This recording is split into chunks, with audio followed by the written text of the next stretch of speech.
চৰকাৰৰ এটা প্ৰৱণতা গঢ়ি উঠিছে যে আপোনালোকে এফালে নিবনুৱা সমস্যাৰ কথা কৈছে,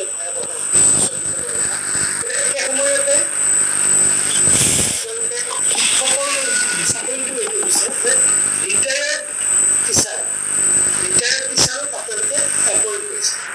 আনকি অসম চৰকাৰৰ ৰিটায়াৰ্ড মুখ্য সচিব তেওঁকো আপোনালোকে এপইণ্ট কৰিছে। এই যিটো ৰিটায়াৰ্ড মানুহক মানে পুনৰ নিযুক্তি কৰা প্ৰৱণতা, এই প্ৰৱণতাই এফালে নিবনুৱা সমস্যাত প্ৰভাৱিত কৰিছে। ঠিক আছে, মই বুজি পাইছোঁ। আপুনি কথাটো প্ৰশ্নটো কৰাৰ কাৰণে মই ধন্যবাদো জনাইছোঁ আপোনাক, কাৰণ মই কথাটো স্পষ্ট কৰি দিব পাৰোঁ। এখন কলেজ ইষ্টাব্লিছ কৰাটো ইমান সহজ কথা নহয়। আমাৰ অসমত যেতিয়া বিভিন্ন কলেজসমূহ প্ৰতিষ্ঠা হৈছিল, ভেঞ্চাৰ কলেজ, তেওঁলোকে এটা ষ্ট্ৰাগলৰ মাজেদি তেওঁলোকে ভেঞ্চাৰ কলেজবিলাক আগুৱাই নিছিল, ধাপে ধাপে তেওঁলোকে আগুৱাই নিছিল। আজি চৰকাৰে 15 কোটি 20 কোটি টকা খৰচ কৰি আমি ভৱন বনালোঁ মহাবিদ্যালয়খনত। এতিয়া নিযুক্তি দিয়াৰ কাৰণে আমাৰ যি প্ৰক্ৰিয়া আছে, তাত ফ্ৰেছ ইউনিভাৰ্চিটিৰ পৰা পাছ কৰি অহা ছাত্ৰ ছাত্ৰীসকল তেওঁলোক নিযুক্তি পায়। এতিয়া তেওঁলোকৰ প্ৰশাসনিক নলেজ নাথাকে, তেওঁলোকৰ UGC গাইডলাইন তেওঁলোকে নাজানে, ইউনিভাৰ্চিটিৰ প্ৰগ্ৰেমবিলাক তেওঁলোকে নাজানে।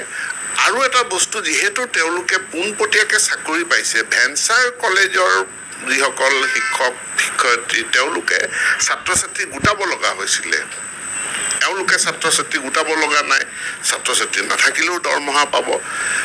তাৰোপৰি তেওঁলোকৰ অনভিজ্ঞতাটো যিটো, তেখেতসকলে ক'তো কেতিয়াও কোনো কলেজ পৰিচালনা কৰাৰ অভিজ্ঞতা তেওঁলোকৰ নাই, ক'তো তেওঁলোকৰ ডিপাৰ্টমেণ্ট এটা চলোৱাৰ অভিজ্ঞতা নাই।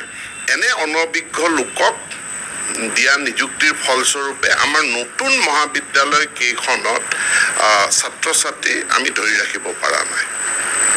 এতেকে আমাৰ এটা সিদ্ধান্ত হৈছে যে নতুন মহাবিদ্যালয়, আমি ৰিটায়াৰ্ড টিচাৰ, আমাৰ যিবিলাক প্ৰতিষ্ঠিত মহাবিদ্যালয়, তাত অৱসৰপ্ৰাপ্ত আমি শিক্ষক নিযুক্তিৰ কথা কোৱা নাই। নতুন মহাবিদ্যালয়তহে আমি অৱসৰপ্ৰাপ্ত, একচুৱেলি অৱসৰপ্ৰাপ্তৰ শব্দটোৰ সলনি মই ল'ব লাগিছিল যে অভিজ্ঞ, অৰ্থাৎ তেওঁলোকৰ যিহেতু ৰিটায়াৰ্ড হ'ল আৰু তেওঁলোকৰ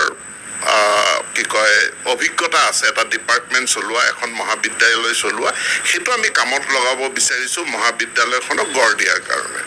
দ্বিতীয় কথাটো হ'ল যে তেওঁলোক দীৰ্ঘদিনৰ কাৰণে নহয়, তেওঁলোক দীৰ্ঘদিনৰ কাৰণে নাথাকে। যিজন মানুহ 2 বছৰ আগত ৰিটায়াৰ হ'ল, এতিয়া 62 বছৰ বয়স, তেখেতে মাত্ৰ 3 বছৰ সেৱা আগবঢ়াব।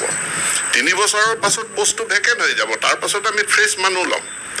গতিকে এটা নতুন পুৰণিৰ কম্বিনেশ্যনৰ দ্বাৰা আমি নতুন মহাবিদ্যালয়খিনি প্ৰতিষ্ঠা কৰিব বিচাৰিছোঁ।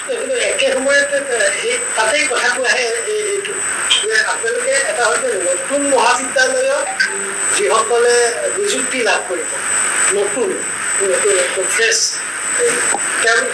তেওঁলোকৰ 50% ৰিটায়াৰ্ড টিচাৰ, 50% ফ্ৰেছ টিচাৰ।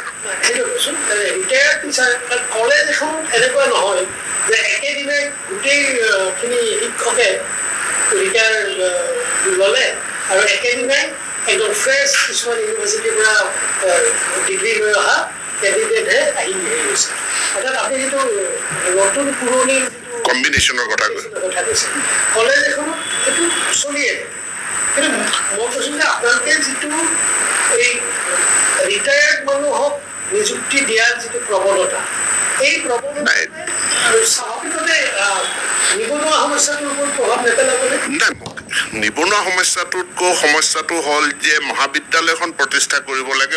মহাবিদ্যালয়খন প্ৰথম দিনাই নতুন মানুহৰ হাতত দি দিব আমি নোৱাৰোঁ, দি পেলাই আমি সুফল লাভ কৰা নাই বুলি মই কৈ আছোঁ। আমাৰ হাতত তথ্য আছে যে প্ৰথম দিনাখনেই নতুন মানুহক দায়িত্ব দি আমি কলেজখনক অপাৰেশ্যনেলাইজ কৰিব পৰা নাই। সেই অভিজ্ঞতাৰ পৰা আমি কিছু অভিজ্ঞ অৱসৰপ্ৰাপ্ত 50% শিক্ষক শিক্ষয়িত্ৰীক আমি